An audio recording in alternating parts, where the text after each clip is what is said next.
Hey everyone, great to have you back. Thanks for tuning in today. We've got a fresh new story for you, so let's jump right in. Dinner at Fiona's Bistro was supposed to be a quiet family night. The warm glow of candlelight flickered off polished silverware, the hum of conversation filling the cozy space. I sat across from my daughter, Meg, listening as she laughed, swirling her soda with a straw. Honestly, Dad, I just think people make too big a deal out of cheating, she said, smirking. Like, if you really love someone, you forgive them. Only weak people let something like that break their family. Her words were casual, thoughtless, said with the ease of someone who had never been broken by betrayal. I set down my fork, taking a deep breath. You really believe that? I asked, keeping my tone even. Yeah, she shrugged, still smiling, still sure of herself. I mean, yeah, it's bad, but people mess up. It doesn't mean you just throw everything away. It's just weak. She had no idea what she was saying. No idea how deep those words cut, how they scraped over old wounds that had never fully healed. For years, I had kept my silence, letting her believe whatever story her mother had fed her. I had let Meg grow up with a version of the truth that painted me as the man who gave up, the one who walked away. But tonight, I was done being the villain in someone else's narrative. I reached down and slowly opened my laptop. The screen glowed in the dim restaurant, catching Meg's attention as I clicked on a video file. The laughter faded from her lips as the footage began to play. It was grainy, time-stamped from 3 years before my divorce from Lauren, her mother. The entrance of a small, private hotel appeared on the screen. A woman walked into the frame, her posture familiar, her blonde hair swept into the style I remembered all too well. Meg leaned forward, watching without suspicion. Then, a tall man in a dark coat followed Lauren inside. At first, Meg's expression remained unchanged. Maybe she thought it was just a random clip, some misunderstanding, some irrelevant thing from the past. But then the camera angle changed.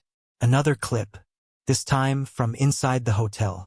The door closed behind them. A moment later, the coat slipped from the man's shoulders. Meg's smirk faltered. Dad, what is this? Her voice was quieter now, uncertain, the confidence from just moments ago already starting to fade. I didn't answer. I just let the video play. Lauren and the man, Daniel, walked further into the hotel room.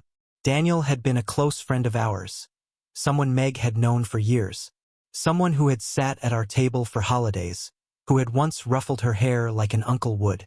Now, on the screen, her mother turned to him with familiarity, with ease. She placed a hand on his chest, tilting her head up to whisper something. Then, she kissed him. Meg inhaled sharply. Her fingers curled around the edge of the table. No, she murmured. No, this has to be fake. This isn't real. I still said nothing. The next video played automatically. Another day, another meeting, but this time it was a different man. Not Daniel. Another familiar face, someone Meg had seen before at Lauren's workplace. Each time, the same hotel, the same routine. No secrecy, no hesitation. The weight of it settled over Meg as she sat frozen, her face paling. How long have you had these? She asked, her voice barely above a whisper. Long enough, I replied. Her gaze darted around, as if looking for an escape, as if the walls of her own certainty were closing in. Why are you showing me this? She asked, shaking her head. Why now? Because you deserve to know the truth, I said. Because for years you've believed a lie, and I let you believe it because I thought it would protect you. Meg's breathing grew shallow, her chest rising and falling too quickly. The video ended, and the screen went dark. For a moment, neither of us spoke. Then, she pushed back her chair abruptly, standing up so fast that her knee bumped the table, making the silverware clatter. Her hands were shaking. This doesn't make sense, she said, her voice raw. Mom wouldn't do this. She told me. She said you? Her words cut off, like the last pieces of a puzzle were clicking into place, like she was realizing that all the things she had been told over the years didn't add up. I stayed silent, watching her face as she tried to process it, as her world shifted beneath her feet. You should finish your dinner, I said finally, my voice steady. We have more to talk about when we get home. She didn't respond. She only stood there, staring down at the dark screen, her breath coming too fast, her shoulders trembling. For years, she had laughed at the idea that people left over cheating. She had believed that infidelity was something weak people couldn't handle. And now, in a quiet restaurant with the scent of warm bread and garlic in the air, she realized she had never really known what betrayal looked like until now. Meg barely spoke for the rest of dinner. She sat stiffly, pushing her food around her plate, her eyes distant. Every so often, she would glance at me, as if searching for some kind of reassurance, some way for me to tell her that what she had just seen wasn't real. But I stayed quiet. I wasn't going to give her an easy way out of this. I wasn't going to let her run from the truth the way Lauren had trained her to. When the check came, I paid without hesitation. Meg didn't even reach for her purse like she normally would.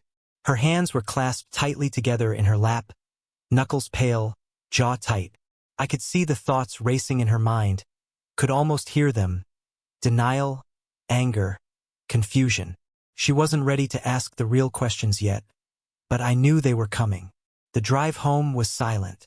The soft hum of the radio filled the space between us, but neither of us really listened. Meg stared out the window, watching the streetlights flicker past, lost in a world that had just shifted beneath her feet. Halfway home, she finally spoke.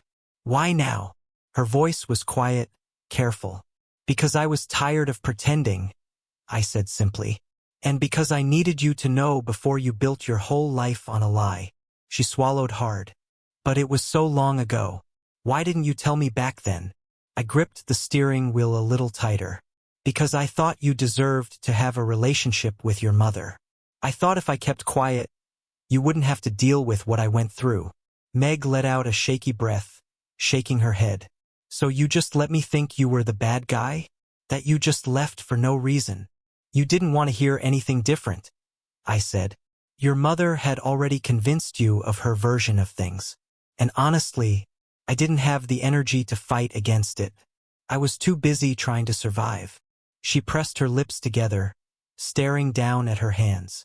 I was a kid. Of course I believed her. I know, I said softly. That's why I never blamed you. Meg didn't respond to that. She just kept staring out the window, her fingers twisting the fabric of her sleeve. I could feel the weight of it now, the realization settling into her bones. Her mother had built an entire world around a lie, and Meg had lived in it without ever questioning its foundation. When we pulled into the driveway, she hesitated before getting out of the car. She looked at the house, then at me. Do you still have more? She asked. I nodded. She exhaled slowly, then pushed open the door and stepped out. Inside, she sat at the kitchen table, shoulders tense, eyes wary. I set my laptop down in front of her but didn't open it yet. Instead, I poured myself a glass of water, giving her a moment to steady herself. Before I show you anything else, I said, sitting down across from her, I need to know if you're ready to hear all of it, because once I do, there's no going back. You can't unsee it. Meg looked up at me, and for the first time, I saw something flicker in her expression. Fear. I have to know, she said, though her voice wavered. I nodded, then opened the laptop. The first video had been a shock, but the second was undeniable. It started much the same. Lauren walking into the same hotel, but this time the man waiting for her wasn't Daniel. It was another man, someone I had barely known, someone I hadn't even suspected at the time. Meg inhaled sharply as the footage played. She blinked rapidly, shaking her head. No, it's not. She stopped herself, her throat working, her hands pressing against the table. How many? I hesitated. More than I ever wanted to know about. She squeezed her eyes shut for a moment, like she was trying to block it all out. But when she opened them again, she was different, less shocked, more angry. So she just did this like it was normal? She asked, voice shaking. Yes, I said. And then she went home and pretended nothing happened. Pretended that I was the one who ruined things. Told you that I was the one who gave up. Meg clenched her fists. I could see the betrayal finally settling in, sinking into her ribs, making her chest rise and fall faster. She always said you didn't fight for us, she whispered. She said you just walked away. I let out a breath. I did walk away, but not from you. I walked away from a marriage that wasn't real anymore. Meg let out a choked laugh, shaking her head. She lied to me. My whole damn life. She lied to me. I didn't say anything. There wasn't anything to say. She stood up abruptly, pacing the length of the kitchen. Her hands trembled at her sides, her breath coming fast. I watched her carefully, unsure of what she would do next. Then, she pulled out her phone. "What are you doing?" I asked. "I'm calling her," she said, her voice sharp, tight with barely contained fury. "Not yet," I said firmly. Meg looked at me like I had lost my mind. "Not yet," she repeated. "She lied to me. She made me hate you for no reason. And you're telling me to just what? Sit with it." I nodded. "Yes, because if you call her now, she'll manipulate you. She'll twist it. She'll make you question what you saw with your own eyes. You're too raw right now, and she'll use that against you." Meg stared at me, breathing hard. Then, slowly, she lowered the phone. "I hate her," she said suddenly, her voice breaking. "God, I hate her so much right now." I exhaled, standing up and moving toward her carefully. "You don't have to decide how you feel about her tonight. You just have to sit with the truth." She ran a hand over her face, laughing bitterly. "And what am I supposed to do with it?" "That's up to you," I said. Meg let out a shaky breath, then turned and walked toward the stairs. "Where are you going?" I asked. She hesitated, gripping the railing. I need to be alone for a while." I nodded, watching as she climbed the stairs, her footsteps slow, heavy. When her bedroom door clicked shut, I let out a breath I hadn't realized I'd been holding. I had spent years waiting for this moment, years hoping that one day she would see the truth. But now that it was here, all I felt was exhaustion. I sat at the kitchen table long after Meg had gone upstairs, staring at the dark screen of my laptop. The house was silent, but I could still hear her voice in my head, raw and shaking. She lied to me. My whole damn life. She lied to me. I had spent years imagining this moment, wondering how she would react if she ever learned the truth. And now that it had finally happened, I wasn't sure if I felt relief or something else, something heavier.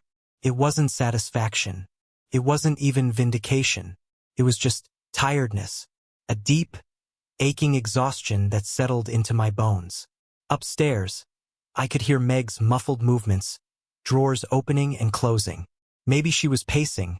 Maybe she was lying awake in bed, staring at the ceiling, trying to make sense of everything. She probably wouldn't sleep tonight. Neither would I. I thought about Lauren, about the way she used to smile at me, soft and full of secrets I didn't know existed.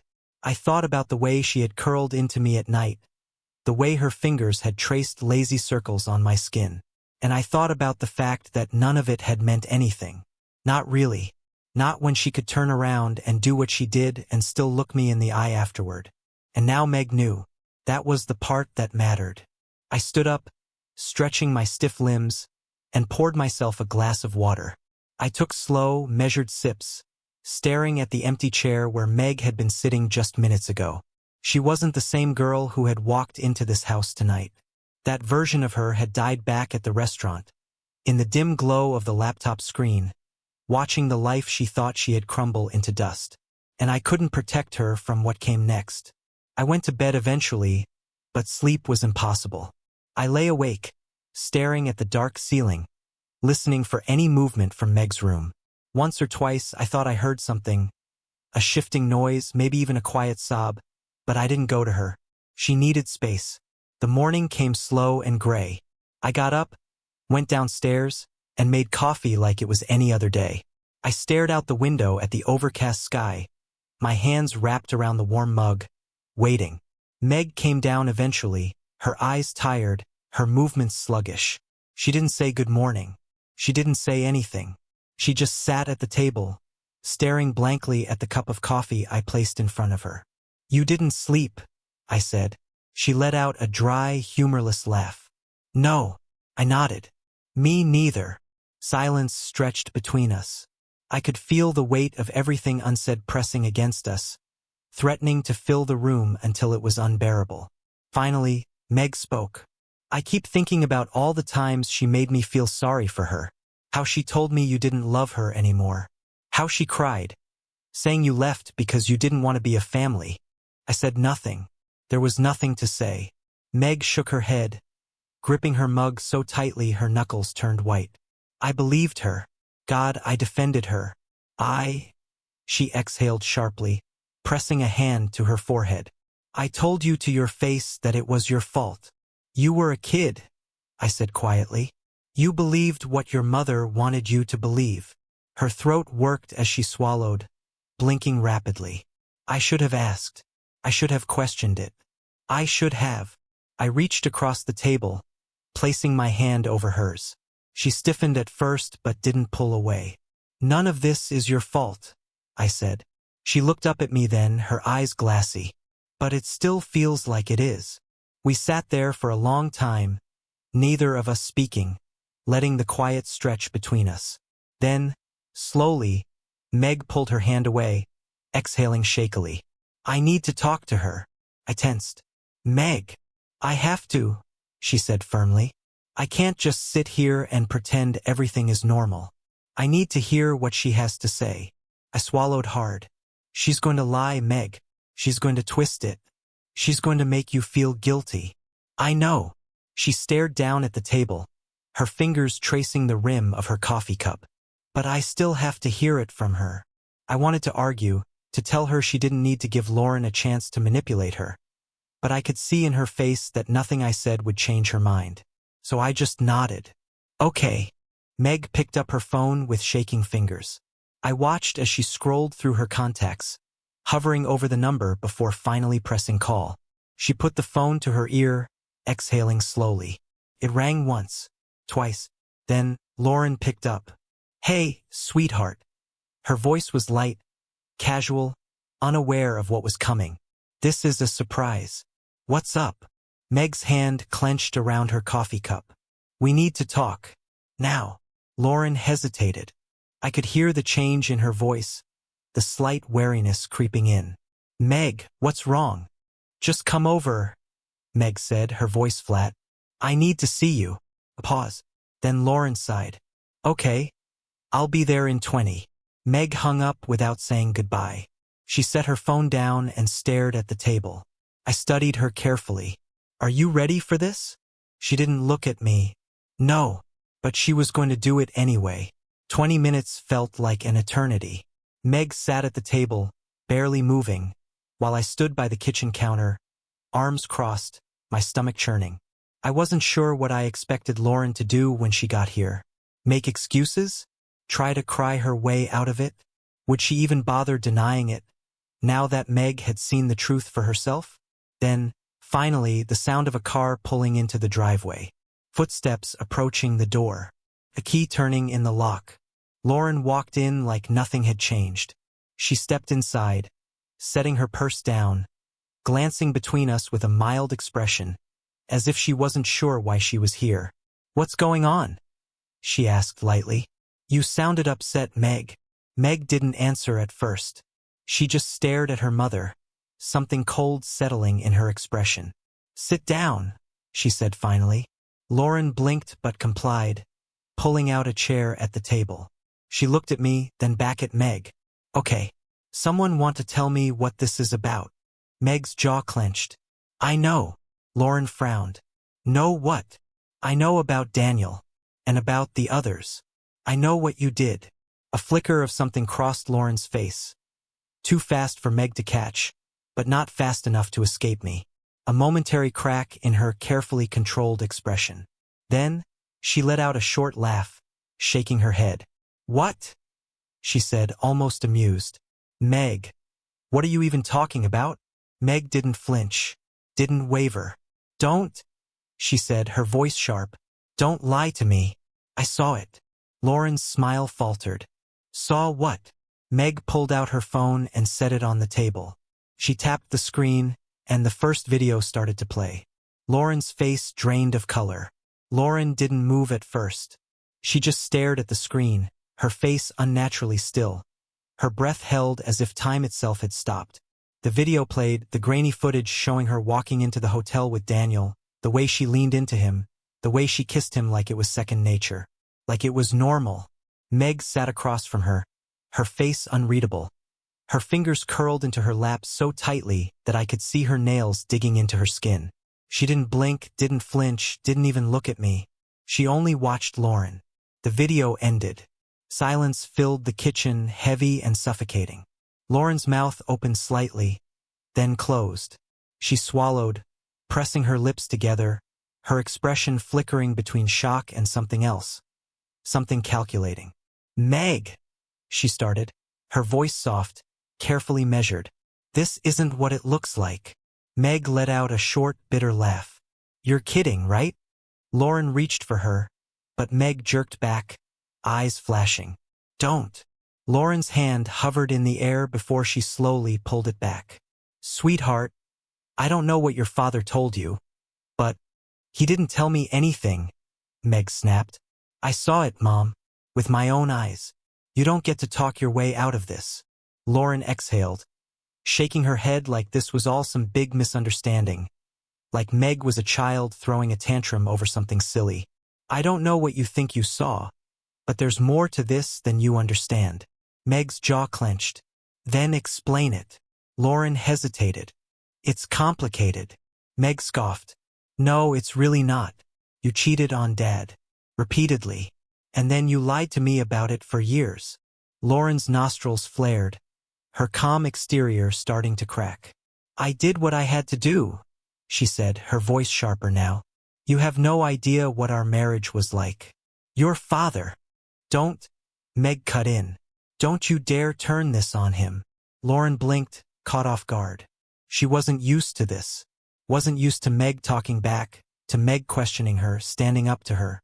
I could see it in the way she tensed, the way she forced a smile onto her face, trying to regain control.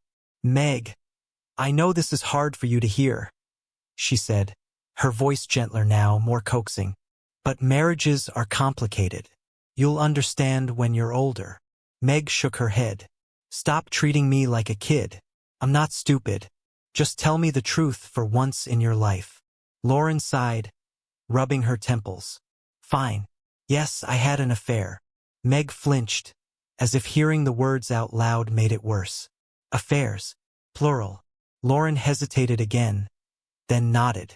"Yes, I made mistakes. But you need to understand." Meg let out a sharp breath, leaning forward. "What I need is for you to stop making excuses. Just tell me why." Lauren frowned.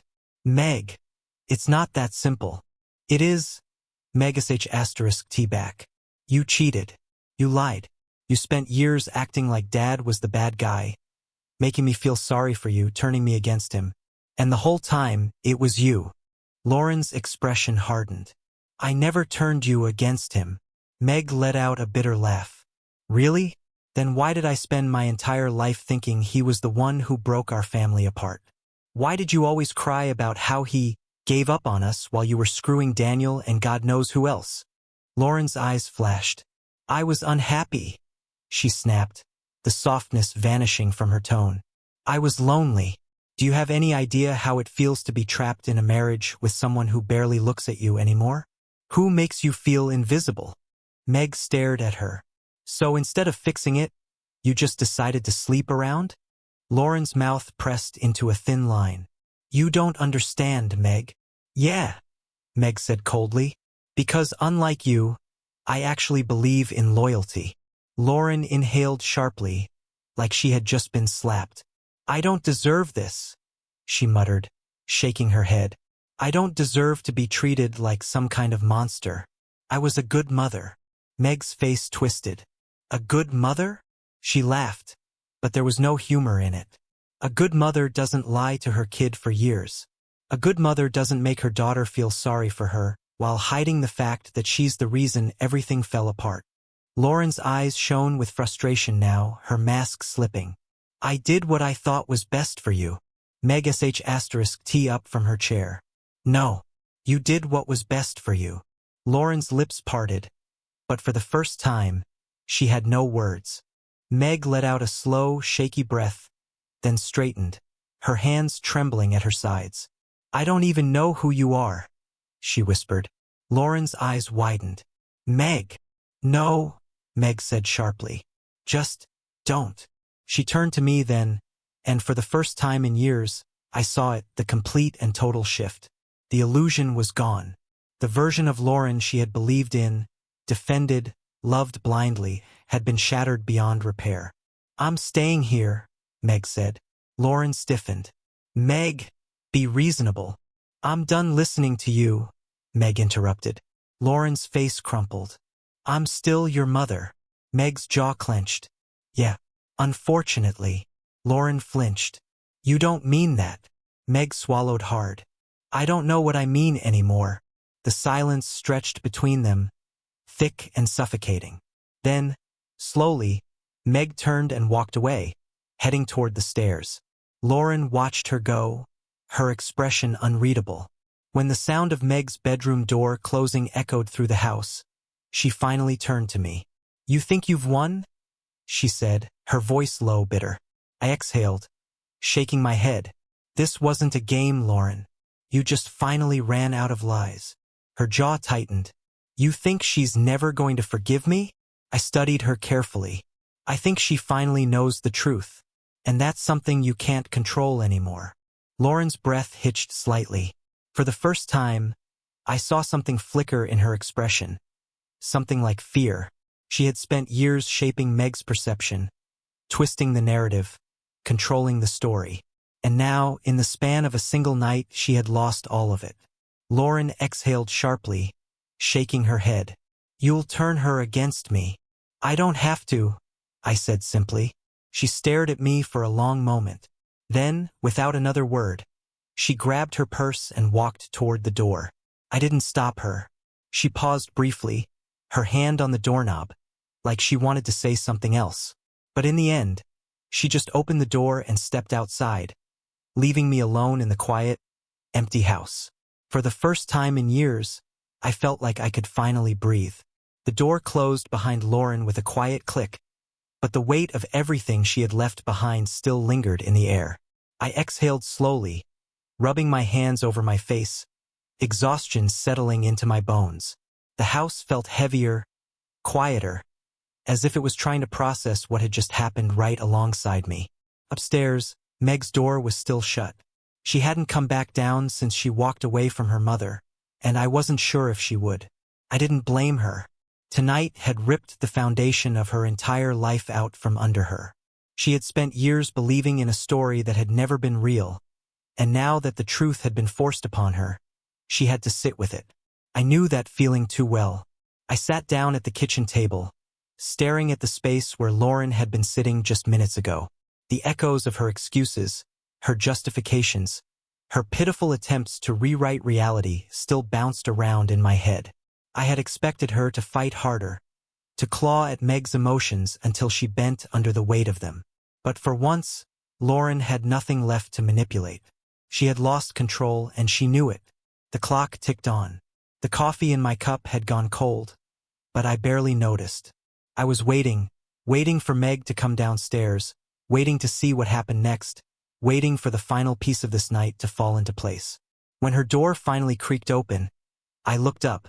Meg appeared at the bottom of the stairs, her arms wrapped around herself, her expression unreadable. She didn't say anything at first.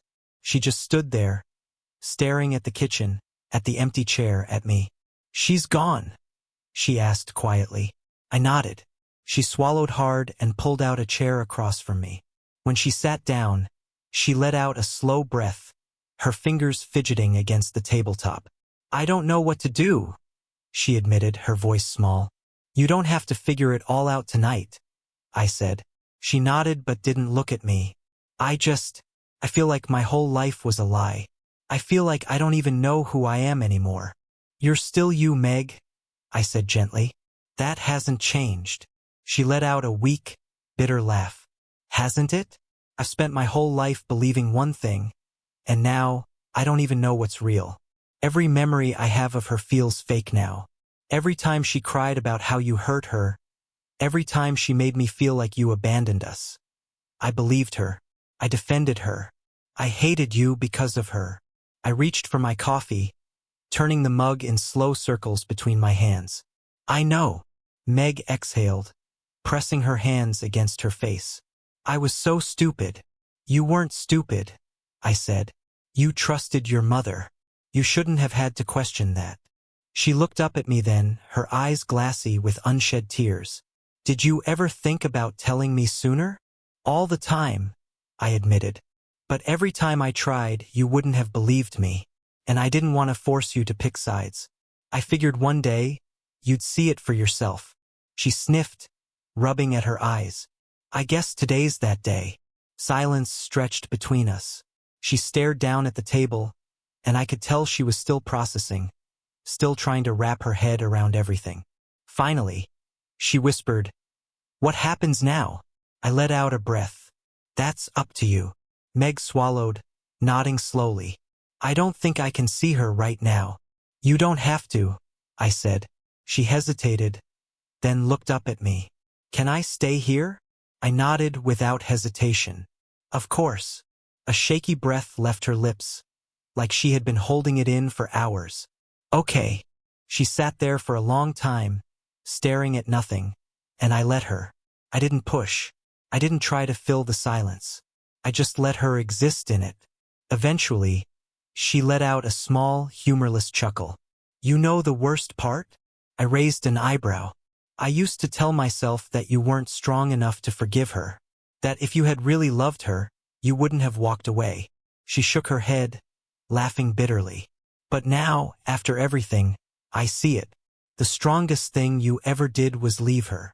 I swallowed hard, something in my chest tightening at her words. Meg sighed, running a hand through her hair. "I don't know how to forgive her for this." "You don't have to," I said simply. "Not if you don't want to." She studied me for a moment. "Do you?" I thought about it for a long time. About all the nights I had spent wondering what I had done wrong. About all the years I had carried the weight of her betrayal, shouldering the blame for a marriage that had been over long before I even knew it. Finally, I exhaled. "I forgave her a long time ago, but that doesn't mean I forgot. And it sure as hell doesn't mean I'll ever trust her again." Meg nodded, looking down at her hands. "Maybe one day," she murmured. "But not now." "That's okay," I told her. She sighed, leaning back in her chair. "I think I'm gonna go to bed." I nodded. "That's a good idea." She stood slowly, hesitating for a moment before moving toward the stairs. But just before she disappeared, she turned back to me. "Dad." I looked up. "Thanks for telling me," she said softly. I gave her a small, tired smile. "You deserved to know." She nodded, then turned and walked up the stairs. The house was quiet again, but this time it didn't feel so heavy. For the first time in years, the truth was out in the open. The illusion had been shattered, and there was no putting it back together. And somehow, despite everything, I knew we were going to be okay.